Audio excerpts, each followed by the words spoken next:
તો હવે first ચેપ્ટરની formula જોઈશું, બરાબર છે.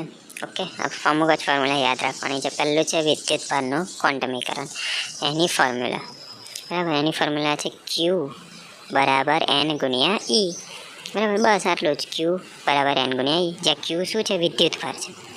એન શું છે? સંખ્યા, કોઈ સંખ્યા છે. અને ઈ શું છે? ઇલેક્ટ્રોનનો વિદ્યુતભાર. તો ઈ યાદ રાખવાનો છે 1.6 ગુણ્યા 10⁻19. તેમ તો દાખલામાં આપેલું હશે, ના આપેલું હોય તો યાદ રાખવાનું, બરાબર. ઓકે, તો અમુક વાર છે ને ક્યુ આપી દેશે, ઈ આપી દેશે ને એમ શોધવાનું છે. હવે છે દોડ એટલે એમ, એની ફોર્મ્યુલા છે એમ ઈ ગુણ્યા એમ, બરાબર. ઓકે, હવે જે એમ છે એ દળ છે, એમ ઈ એટલે કે ઇલેક્ટ્રોનનું દળ છે.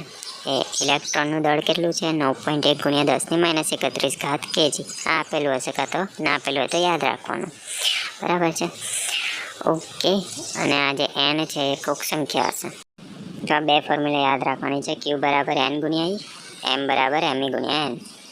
ઓકે, હવે અમુક વાર વિદ્યુતભાર અને ઈ આપી દીધું હશે, ઈ ખબર છે, તો એન શોધવાનું કીધું હશે.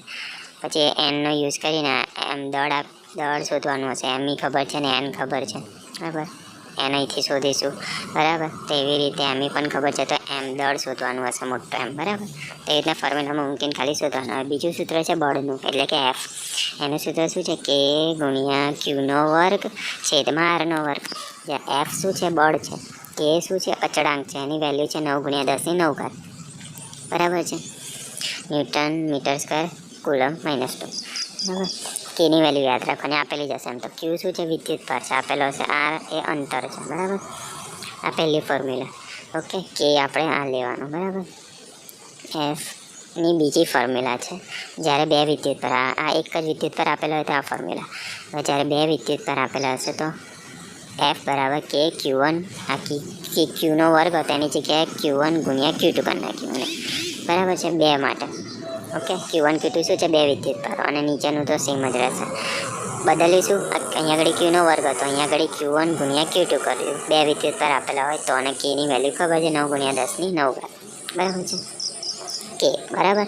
અને આ ક્યુનો વર્ગના છેદમાં આરનો વર્ગ. આ બળ આપણે એવી રીતે શોધવાનું છે, બરાબર છે. અમુક વાર કે અને ક્યુ આપી દીધું હશે, એની પરથી આર શોધવાનું હશે, બરાબર છે. એ રીતના મૂકીને બધું શોધવાનું છે. હવે છે વિદ્યુતભારની પૃષ્ઠ ઘનતા. ઓકે, એટલે કે સિગ્મા. એની ફોર્મ્યુલા છે ક્યુના છેદમાં 4πr² જે સિગ્મા એ છે પૃષ્ઠ ઘનતા. પછી આ જે ક્યુ છે એ વિદ્યુતભાર છે, અને જે અહીંયા આગળ છે આર, પણ પાઈ છે એ આપણે કેટલો લેવાનો? 3.14 લેવાનો. કેટલો લેવાનો? 3.14. અને જે આર છે એ ત્રિજ્યા છે. અમુક વાર વ્યાસ આપી દીધો હશે તો છેદમાં 2 કરી દેવાનો, વ્યાસના છેદમાં 2 એટલે d/2 કરી દેવાનો, તો આપણને ત્રિજ્યા મળી જશે. ઓકે, આ એક ફોર્મ્યુલા. હવે છે ફ્લક્સ એટલે કે ફાઈ.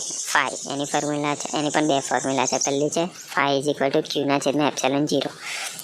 ફાઈ છે ફ્લક્સ, આ ક્યુ એટલે કે વિદ્યુતભાર, અને ε0 એની વેલ્યુ યાદ રાખવાની 8.85 ગુણ્યા 10⁻12.